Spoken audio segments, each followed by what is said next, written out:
ECSI fans, you want to revolutionize your sports investing habits? Allow me to tell you about WagerWire. WagerWire is an app that helps you become a superior bettor by allowing you to sync all your sports books and track all your bets in one place. See your current action, your betting history, and stats. You could also sign up for sports books and collect bonus offers. Follow them at WagerWire on X, as it's the best account on the platform. Head to App Store or Play Store now and search WagerWire and download the app.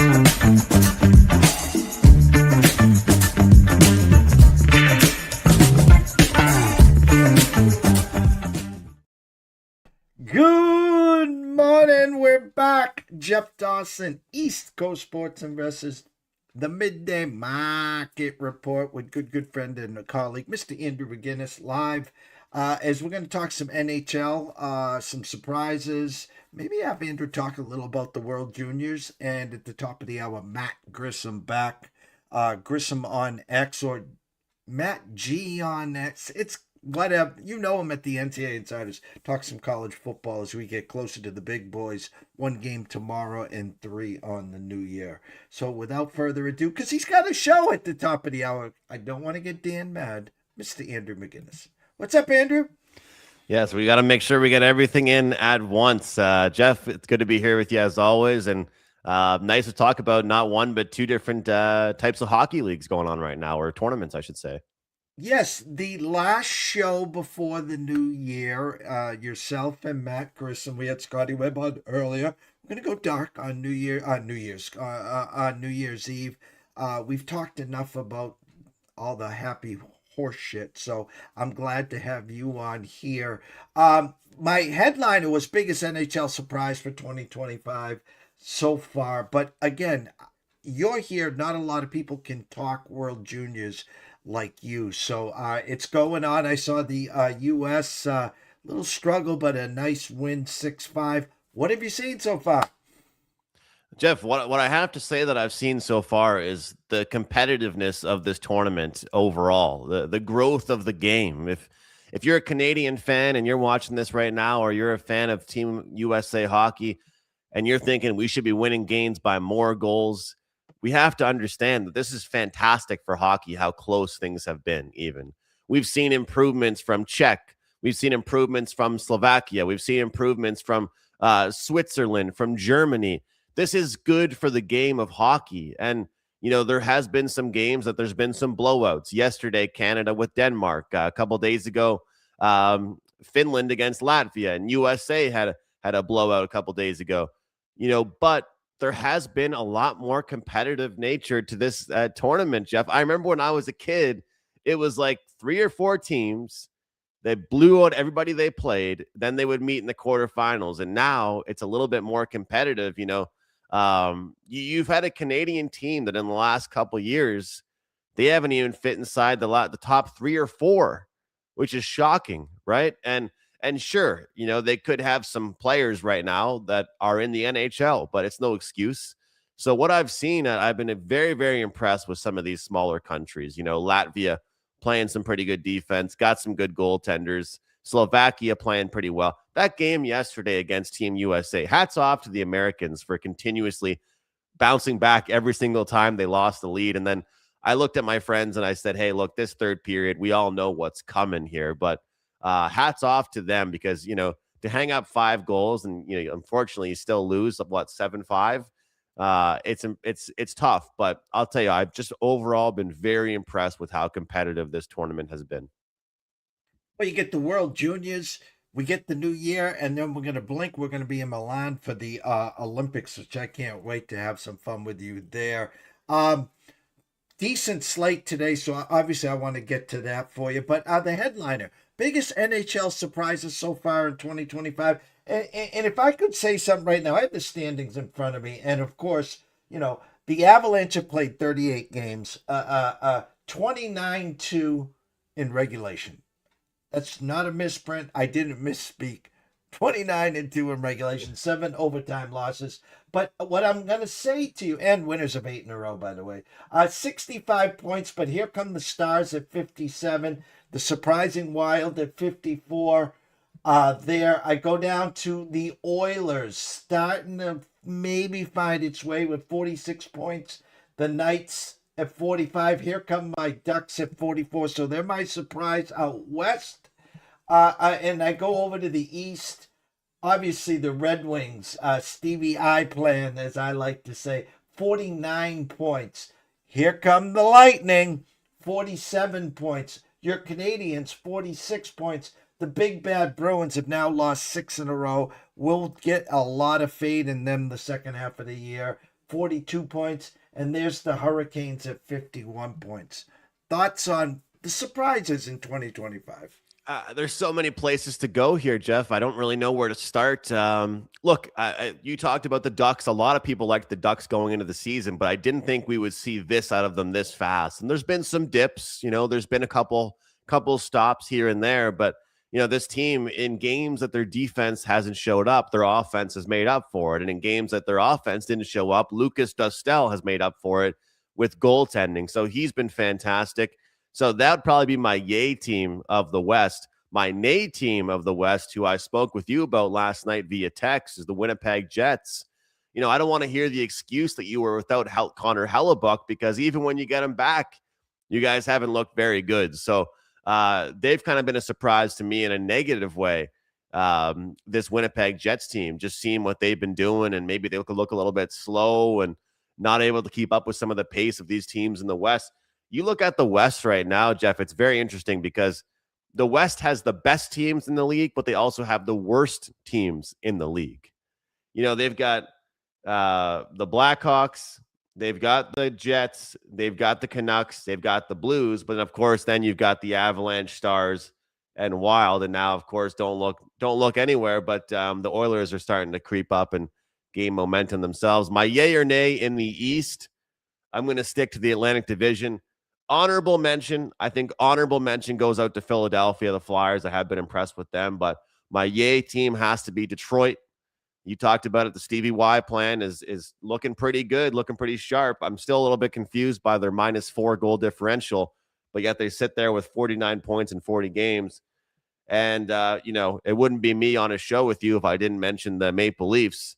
I don't want to hear about the injury concerns because everybody's dealing with injuries. Yes, they've had a lot of injuries, but there's been a lot more going on with this team besides just the injury bug. I don't know. I think this is 3 weeks in a row. We had a power surge again. I am blank on the screen. What I'm going to do is I'm going to try to be productive here. It's not going to work, but I'm going to give you the stage right now, Andrew, for the pucks, props, and thoughts, and I'm going to try to get back on stage. 1, 2, 3, 4, 5 games in all. And your Canadians get a little South Beach action in Florida. So the stage is yours, sir. If it's fine, Jeff, I'll give out really quick 2 p.m. Eastern time. We've got Switzerland and Germany going head-to-head here. Over 5.5. I like that one quite a bit. The teams playing on back-to-backs. It's been very, very obvious how teams have just struggled defensively when it comes down to these back-to-backs. I know we always say back-to-backs aren't clear as day fade spots as they used to be, but these teams, these kids, they're working their all. They're giving it everything that they have. And Germany played yesterday. It was not a good go for them against Sweden. So I do expect kind of a bounce back offensively from them. But I think with Switzerland, some of the tough games they've had so far, they can put some goals up on the board. As far as the other one here, we have Latvia and Denmark. I think the move for that one is to look towards Denmark +2.5. Look, I know that it's Denmark on second half of a back-to-back here, but Latvia is one of those teams, Jeff, you want to back as an underdog role. I'm not laying 2.5 goals with this team. They've improved quite a bit, but this game could be a little bit closer. You mentioned my Montreal Canadiens. Look, I did a video last night, had the hat on. I looked the camera right in the eye and said, how often do I give out the Canadiens, guys? I don't give them out very often.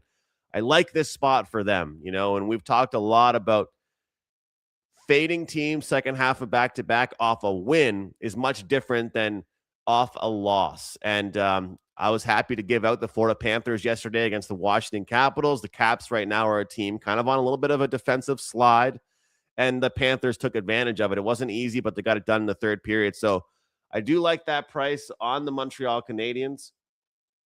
Looking down the list, I think that when you look at this Devils and Maple Leaf spot, what you got to do, Jeff, is look at the injury bug here with the Maple Leafs. If you can get a 6, I wouldn't talk anybody off that, but even 5.5 at even money, I like the under here. But, you know, it kind of, I always revert back to COVID with the NCAA football, right? Like, you know, when this team had all the COVID stuff, you backed them because of the ATS, right? Oh, well, everybody thinks all these players are out, but it's baked into the number. But I still think we're getting kind of a discount on the Devils here, despite all the injuries that they potentially have on the Maple Leaf side. I lean the Devils, but it's kind of fishy. So I'm going to stay away and look towards the under 5.5. Late night, Philadelphia Flyers, Vancouver Canucks. I think this is a game that we go back to the old reliable, the first period over. I'm a little bit confused why the number is what it is, but I think that's kind of like the Seattle Kraken, right? When you play the Seattle Kraken, you don't really get that heavy juice first period because they're a low event team. You know, Philadelphia, they're a low event team. They don't see a lot of offense. So we'll look towards that. I'm curious your thoughts, Jeff, about this Carolina and Pittsburgh spot, because just pulling up one of my websites here, looking at the defensive structure, Carolina ranking 7th in the last 10 games. Well, Pittsburgh 32nd dead last over that same span defensively. So, you know, the minus 130, I don't know if it's concerning. I don't know how we kind of frame it, but I understand they played yesterday. It went to overtime against the Rangers. How do you approach this one? Like, all my numbers tell us this is a kill spot for the Hurricanes, but that usually worries me when you see that. Well, it was funny because we got the banana in the tailpipe with the Red Wings on Sunday. We go 2-0 in college hoops and 0-2 in hockey. That Red Wings, when I'm on them, they just chew their food, play with their food. And by the way, Andrew, enough of the 2-2, 15 minutes to go, holding hands and singing Kumbaya. And getting to overtime. It rips me apart here. But getting to Carolina, team total over 3.5, plus 121. That's where my eyes are. Well, just on the defensive structure right now for this Penguins team, like, you know, I've got an issue, Jeff, sometimes with not keeping it simple, stupid enough. Like, and I get that. That's, if we're talking about New Year's resolutions, that's my New Year's betting resolution, is to stop looking at the board and trying to find the most complicated play out there. Oh, you know what would have been a really good bet last night, Jeff? How about the Avalanche puck line? Because it hits every single day. It hits every day. So that one kind of sticks out to me.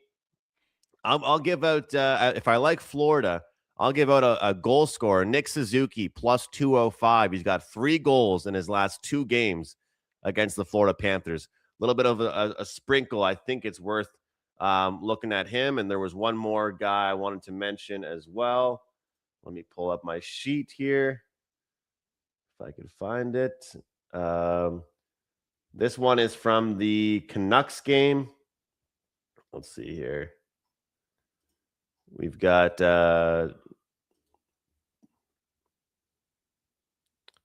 Trevor Zegras, Philadelphia versus Vancouver. Vancouver ranks 28th in shots on goal given up against centermen. You can look at shots on goal for Zegras. Over 2.5 is plus 150 at FanDuel.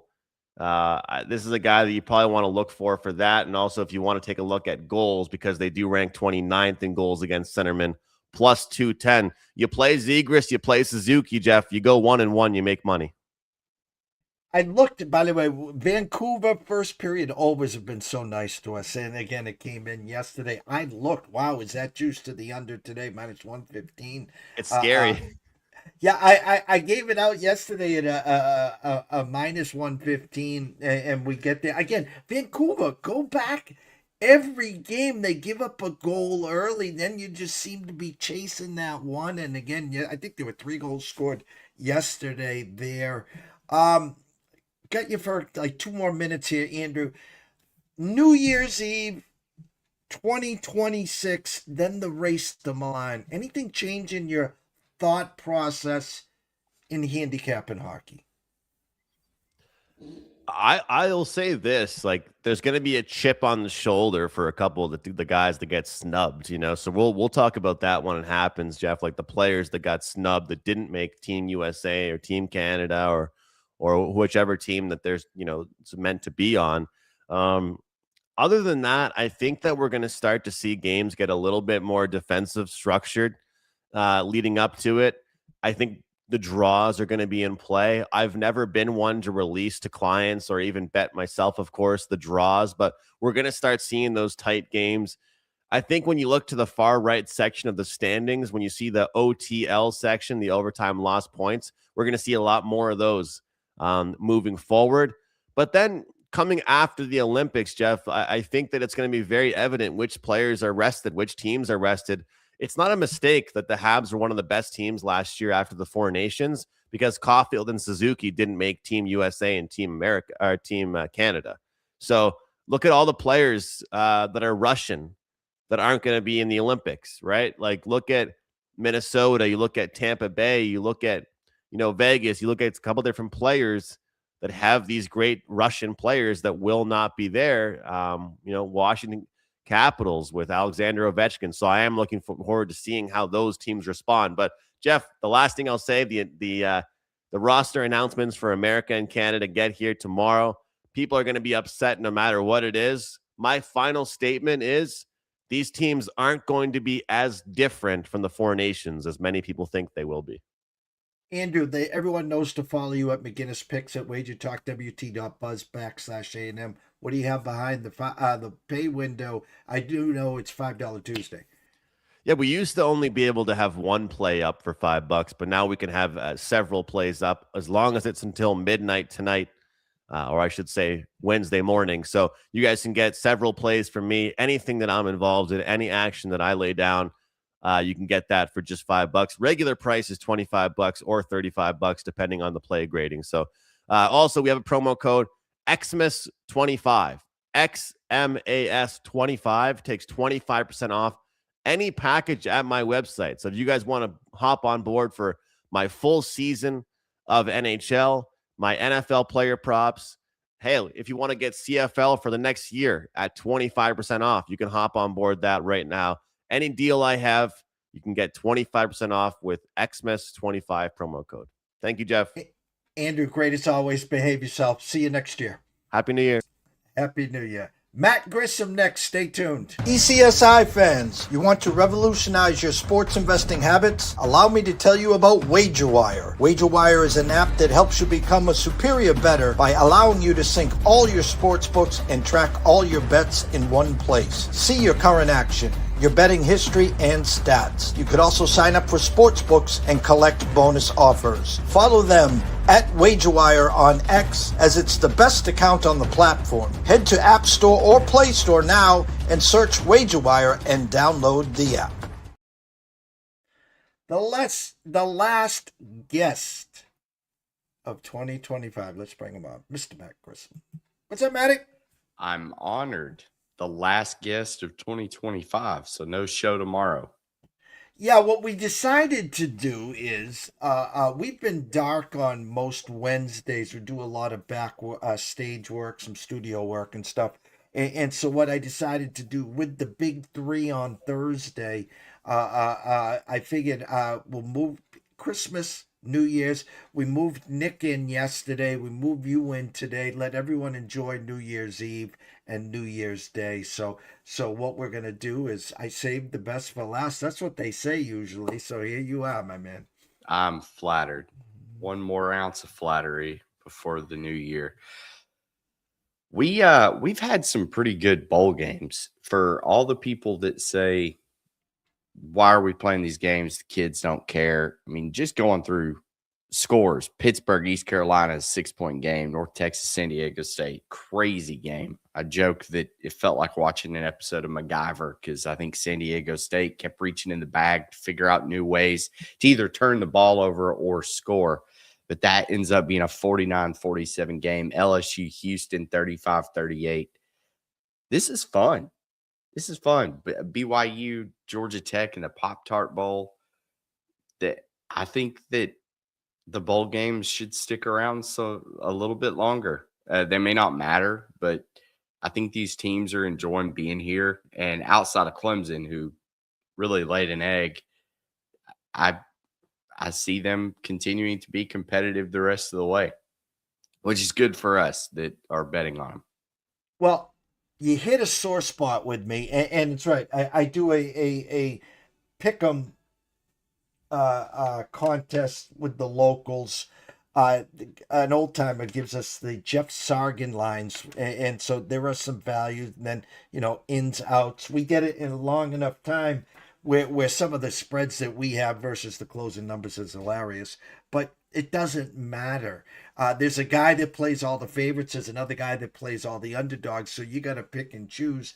And you talked about the back door being open with San Diego State and the Louisville game, and there was a couple others. But you hit a sore spot with me. So I got to go right to it so I don't forget, because I'm getting old here, Matt. Both of us have been in love with Texas Tech. Yep. What we didn't know about Indiana, and I prefaced this way last week, is how would they do with the big boys? We saw they could stand up to them. I was watching BYU. By the way, I had the over in that game, and I had the team total over.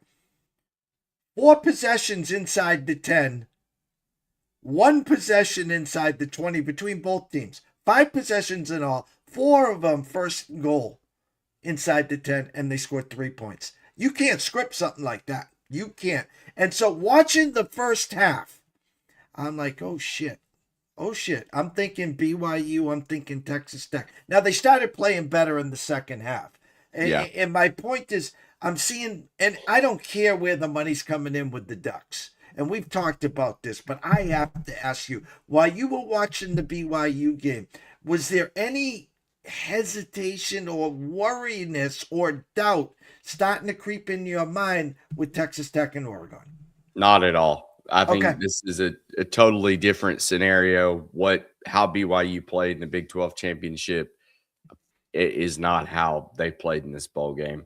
So no, I wouldn't be worried about that at all. I think if BYU was in the playoff, you would have seen them come out and probably win their first playoff game last week. I don't think that the Pop-Tart Bowl was evident at all of what they're capable of. But you're also talking about a Georgia Tech team who made a lot of noise in the ACC. Now, granted, didn't work out for them, but Georgia Tech wasn't just an absolute bottom feeder or anything. I think they had a successful season. Before we get into the big boys, 4 of them, Coastal Carolina, Louisiana Tech today, Tennessee, Illinois. Did see, by the way, money come in on Tennessee overnight, which is kind of surprising because at the circa, they pushed that number over to 3.5. Now Jeff brought it back down to 3. So it was 2.5 overnight, 3.5 this morning. Jeffrey Benson at the circa now -3, -15 cents. So he dropped it back down with the 62. USC, TCU, currently 5.5 with the 57. Anything in these 3 games that you like today? I think Louisiana Tech probably wins in a blowout. I'm not playing all of these, but I'm going to give you at least my 2 cents and a side on them. So if somebody does want to, Louisiana Tech, they're dealing with a lot less opt-outs. Coastal Carolina getting a new head coach, all this turmoil just spills over to probably blowout by the Bulldogs. And as I've stated numerous times, if you follow me on Twitter, the spread has only mattered in, I believe, 2 games where it was either the underdog won outright and covered their plus money spread, or the favorite blew them out and covered that spread. So I would lay it with Louisiana Tech. And then Tennessee, Illinois, looks like Chris Brazzell, Boo Carter, Peyton Lewis, not sure if Boo Carter is going to be out but he's kind of been a household name for Tennessee and that defense for what defense they had. I'm looking to see a couple other left tackle, Lance Hurd, safety, Jalen McMurray. They're both still practicing, so I'm going to assume they're going to play. And for Illinois, Luke Altmaier, the quarterback, probably going to play. I think this is going to be a tight game. What'd you say the line was right now? 3 minus 15 cents with the 62. There's some 61.5, 60.5 at higher. I think this is honestly, I think you could play the over and have fun with it. I think the Tennessee team total over 33.5 gets there. I think this is the first one to 35-38 wins this game. Probably, yeah. I was going to say it's probably going to be reminiscent of that LSU Houston game, 35-38. I don't know if Illinois can put up points like that. I mean, Luke Altmaier's been a good quarterback. Should be good. I would probably say Tennessee or pass. I'd lay it with Tennessee. And then USC, I think USC probably comes out and wins this game. Jaden Maeva looks like he's going to play. Most of their opt-outs are linebacker, tight end, and 2 wide receivers. It's USC. They've got talent at wide receiver for days. I'm not too worried about that. I don't know let me look at TCU real quick. Guessing Josh Hoover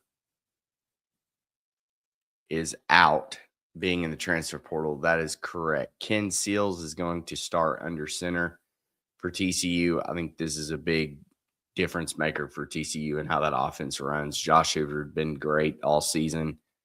And, yeah, I think USC rolls in that one.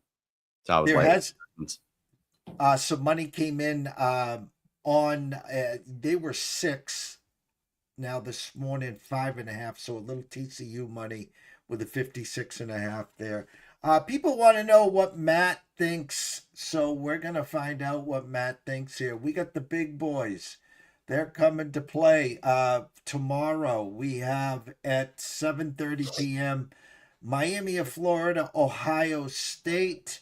Currently, right now, we got a 9.5 at the Circa there. And then, of course, on New Year's Day, Oregon, Texas Tech, 2.5 minus 15 cents.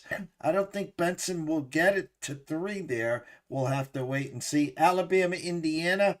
Alabama +7 minus 15 cents. So he's giving you a little extra juice if you want the full 7 with Alabama, Indiana. And then the nightcap, Mississippi, Georgia. It is under 7. It's at 6.5, Matt. Yeah, real quick before we get to the highlighted games, let's talk about Vanderbilt, Iowa. We've got 3 bowl games or 4 bowl games tomorrow. Vanderbilt, I assume Diego Pavia is going to have one more opportunity to ball out. This will be his last time in a Vanderbilt jersey, barring some miracle by Congress to get him more eligibility. Year number 8. I think Vanderbilt rolls in this one. Arizona State, I don't know what they've got left in the tank. They're missing everybody. Josh Atkins, their left tackle, their cornerback, Javen Robinson, Sam Levitt's been out with an injury. Jordan Tyson, their stud wide receiver, is opting out.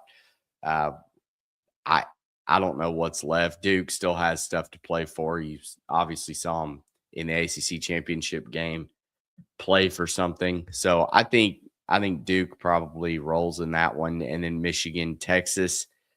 I'm going to take Texas in this one. It looks like both of them are going to be dealing with a lot of opt-outs top to bottom, but you got Bryce Underwood, Arch Manning, still both starting, it looks like. I think Texas probably has more to prove in this one. Michigan, easy to kind of pick up your ball and go home, just given all the Schramm Moore and drama. Congrats to them for getting Kyle Whittingham out of retirement. I think that was the shortest retirement in college football, for maybe a week and a half, 2 weeks. And then Utah, I think they blow out Nebraska there in that Las Vegas Bowl. Matt Rule should just not even go out there. Utah they're going to play Devin Dampier. So there you go. Got you set up all the way up to the primetime games that everybody wants to talk about. Starting with, I'm going to hit Miami, Ohio State, go in chronological order here. Mm-hmm. I still like this Hurricanes team. There was a reason why I liked him against Texas A&M. I'm buying into the hype. I think Carson Beck has kind of been overlooked over the last couple of years.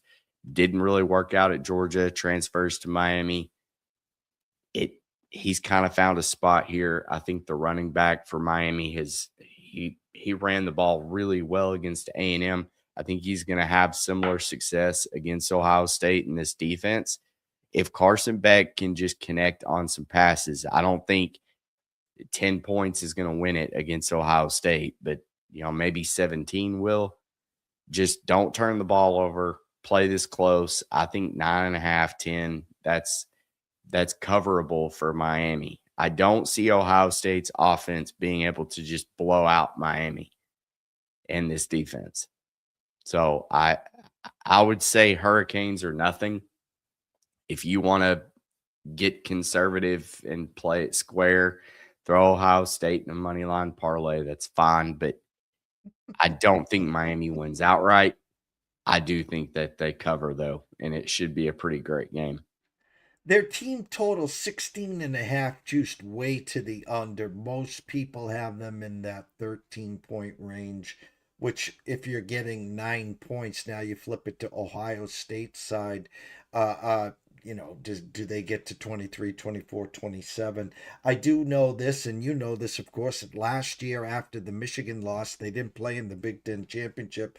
They hosted Tennessee in the first game, and all of a sudden, boom, there was their offense, and they were off and running. This year, it's all about their defense, but they have a good, I don't want to say they have a good offense. They have weapons on the offensive side. So what would you be more surprised at? The Hurricanes getting to 20-21-23, or Ohio State getting to that 27-28-30 number? Well, it's funny you say that because our projections make Ohio State winning this game 28-17, basically. So an 11-point spread, it's probably right. I'm going to go against the model because I think in these heightened games where there's so much more focus on the quarterback. And I just had this discussion the other day, like in the NFL, talking about the playoffs, because I think we're going to be in for some chaotic playoffs in the NFL. But year in and year out, it's typically the quarterback that is the team that you trust to go win you the Super Bowl once you get in the playoffs. Well, look who's going to be in the playoffs. I mean, you got Jacksonville, you got Green Bay with Jordan Love maybe being hurt, hobbled, whatever. You got Caleb Williams and the Bears, Josh Allen. Like, what quarterback are you saying, oh, yeah, that's the guy that's going to lead me through the playoffs and get me there? Because I think right now it's only Josh Allen. Well, there's only one quarterback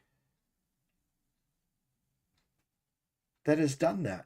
I'm just trying to span the globe here. There's only one quarterback in the playoffs currently that has done that. It's Jalen Hurts. He's the only one. Yeah, but no one else. And how bad the offense for the Eagles has been this year. But I mean, I think I don't trust Sam Darnold. I think he's done great the last 2 years. I think it's going to be Matt Stafford versus Josh Allen in the Super Bowl, just based on that. So you translate that to college, which is becoming even more common as like NFL. Now we're NFL playoffs. Give me the quarterbacks that you trust out of this college football playoff. Who are you backing? I would say Carson Beck, Fernando Mendoza. Is Chambliss from Ole Miss? Is he a quarterback that's going to take him to win it all? No. Gunnar Stockton, maybe. I mean, they did it with Stetson Bennett. Baron Morton, Dante Moore. I can believe those two. Julian saying, I don't know. If you took away everything else and you said Carson Beck or Julian saying, I'm going Carson Beck. I think I think the Miami advantage here with who's running the offense, I got to give it to them. So, other than the Heisman Trophy with Mendoza, and he's had a great year, nothing about it. Isn't the quarterback that's gaining the most steam momentum Dante Moore? oh, I'm sure. I mean, it still surprises me, though, how little people talk about this Texas Tech team. I mean, Baron Morton has just as good of numbers as Fernando Mendoza, and he was out for a game and a half, 2 games. I mean, that kid has slung it all season long. Cameron Dickey is one of the top running backs in the Big 12. And people, I guess, are just assuming that they're not going to be able to turn around and do this against Oregon. Jacoby Williams, the backup running back. I mean, they have a legitimate 1-2 punch. I know I'm preaching to the choir here. I don't think Texas Tech is getting enough credit. It's funny. Back in the old days, and this is well before, you were even a thought, sir, is that in college hoops, we used to have on the USA station where you had to get up and turn the dial and stuff. There was no remotes back then. Pac-12 After Dark, and that's where I did all my basketball homework. And then we got some Pac-12 After Dark football games. My point is, no one's watched Texas Tech. No one. No. And it's a shame because they are legit. They're legit. I just don't know where this steam from Oregon. And I've been a naysayer on Oregon all year. But I'm now starting to get a little worried. Maybe I'm reading too much or I'm hearing too much Dante Moore. I'm hearing Dan Lanning and company were holding back because they knew they were in it and wait till the playoffs and they had a chip on their shoulder. Didn't look like it in the post game. He looked upset that their defense played like that down the stretch. And maybe they clean that up, maybe. But you saw Indiana go into Oregon and take it to that defense with not a big prolific offense, if I can say that, and not get hated on. Indiana's offense isn't that prolific. Fernando Mendoza, he is the Kirk Cousins of college football playoff quarterbacks. Okay. It's going to do enough to get you the wins. I'm not calling my mom to say, hey, turn on Sports Center and watch this throw he made. So we're on Miami Hurricanes on January 1st. I know we've talked at length for weeks upon weeks. Texas Tech. Right now, 2.5. Let me find let me do this. Give me 1 second here. Actually, am I off? Let's see if I can get in here. And I like Ole Miss plus the points. Against Georgia? Mm-hmm. If you can get the 7. I don't know what it is right now. Let me go. 6.5, 7. Oregon 2.5 minus 15, 51 and a hook. Georgia 6.5 with a 55.5. I'm not going to let you off that easy. Alabama, Indiana. Thoughts? Alabama should lose this game by 2 touchdowns. Don't know if they will because, again, I don't want to sound like I'm hating on Indiana because I think Mendoza is a great quarterback. Good quarterback. Not great. Good quarterback. and I think Kurt Cignetti is probably the best head coach in the field outside of maybe Kirby Smart. I just don't know what it is about this Alabama team. It would have been real easy for me to say, all right, yeah, they got blown out by Oklahoma. Shouldn't even have been in the playoff. I think everybody was, me included, we're saying that at halftime in that game or into the second quarter in that game. And then what happened? They kind of flipped it, just like in the Tennessee game. They end the end of the second quarter going into the half with a pick six. And you're like, all right, well, now it's going to be all Alabama. And well, are we going to be surprised? Who has better talent, Alabama or Indiana? Just talent on the field. Alabama. Yeah. It's like a team of 5 stars with a couple 4s. Meanwhile, Indiana is a team of 3 and 4s with a couple 5s. I think Alabama could shock everybody and win this game. I don't think it's going to happen, but if Alabama is within striking distance, like covering, they're going to win outright. So this is tough. I want no part of this game. Either Indiana is going to roll, like I said, Alabama's going to lose by 2 touchdowns, like they should. But I don't know what Alabama team is going to show up. Is it the team that showed up the 3/4 of the Oklahoma game?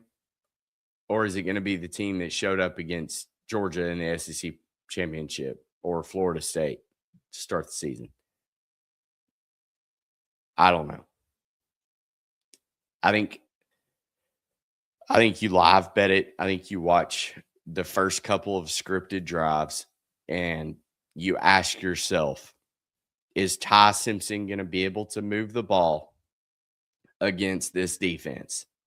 If he looks like he's doing it with ease on the scripted drives and they get even a field goal or a touchdown out of it the first couple drives, I think Alabama can win. But if Indiana shuts them down and Ty Simpson has that look on his face of just defeat, like I can't get anything going, I think it's over. I think Indiana rolls. I'm going to ask you one final question in 2025. You have Biff's Almanac, okay? And there's one shocker between the big floor. One big upset outright. Miami, Florida, Alabama, or Ole Miss. Who is it?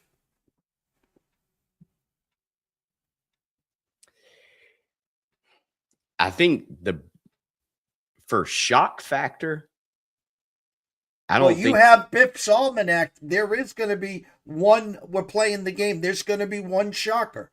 But yes, in the sense of what's more shocking, if I told you that Alabama beat Indiana or that Ole Miss beat Georgia? I think the biggest shocker to me, and I think most of the world, would be Miami and Florida beating Ohio State. Oh, I don't think that's going to happen. I can't see that one. I think Miami stays close, but I think Ohio State wins. I would say Ole Miss beating Georgia would probably shock more people.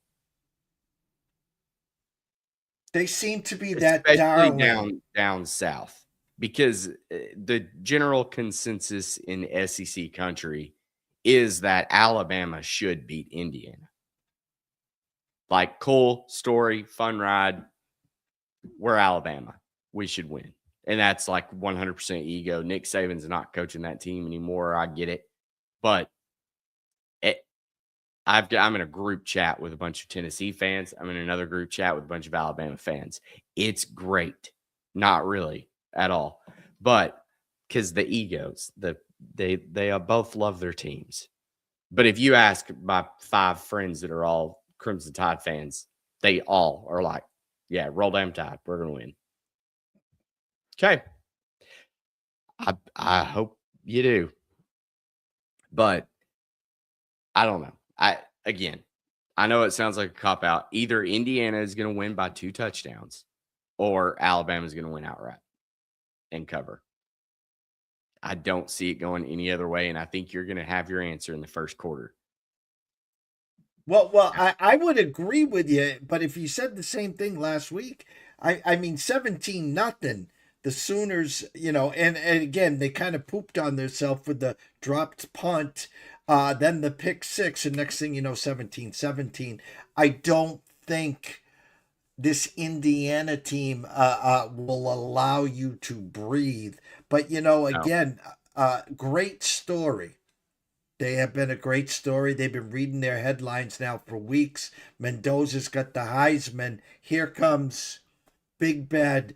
I know it's not Bear Bryant. I know it's not Nick Saban. And DeBoer's trying to create his own legacy here. It's almost like the sizzle or the steak. Okay? The sizzle is been Indiana all year. I mean, they've been the story. And is SEC Alabama now just starting to round into form? They took care of business in the rematch there. And is Indiana not ready for prime time in this big stage now? Maybe. I mean, I think Kurt Signetti by far has the coaching advantage over DeBoer. And I think the difference in like Brent Venables in Oklahoma taking the foot off the gas, like I don't think Oklahoma was ready for that stage. Like, I think at one point or another, they probably all were looking at each other on the sidelines like, wow, are we supposed to be up 17-0? Like, they felt like they were doing something wrong.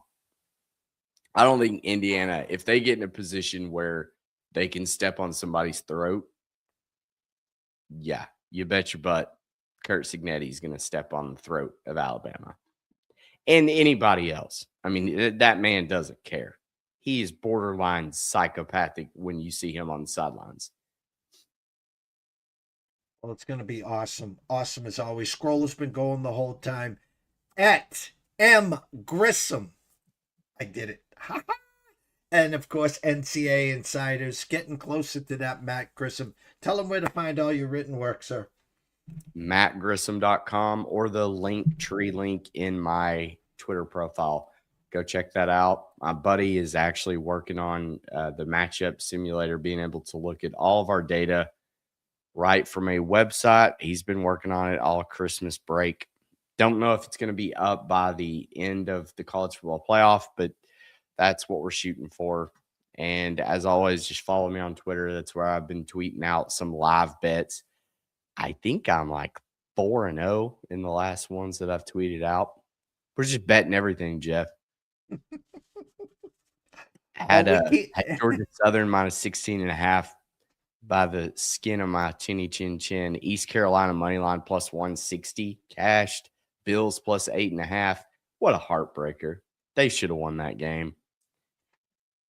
But yeah, it's been a good few days. Like I said in the opening, I've been enjoying these bowl games, these meaningless bowl games. That's all that matters, as long as you're having fun. Love it. It's college football, baby. Nothing better. We're going to bring you back next week. We're going to talk about what we saw. We're going to talk about the semifinals. Maybe we'll get a little intake on how college baseball's going. And then we'll probably have you back, for the championship, of course. We want to give you guys some time, especially because we know January is going to be busy as you guys are prepping for your baseball and stuff. And then we'll iron out some times and dates because I know you guys are big leagues now, year number 4. The big boys are calling. So don't forget the guys you started with. That's all I'm saying, Mr. Grissom. Yes, sir. You know it. We'll be back here. From myself, Jeff Dawson at EC Sports Investor, one only Matt Grissom at M. Grissom at NCAA Insiders.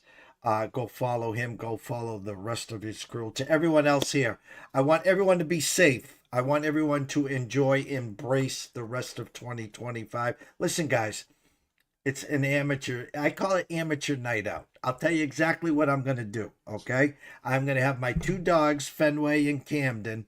I am going to have Chinese food.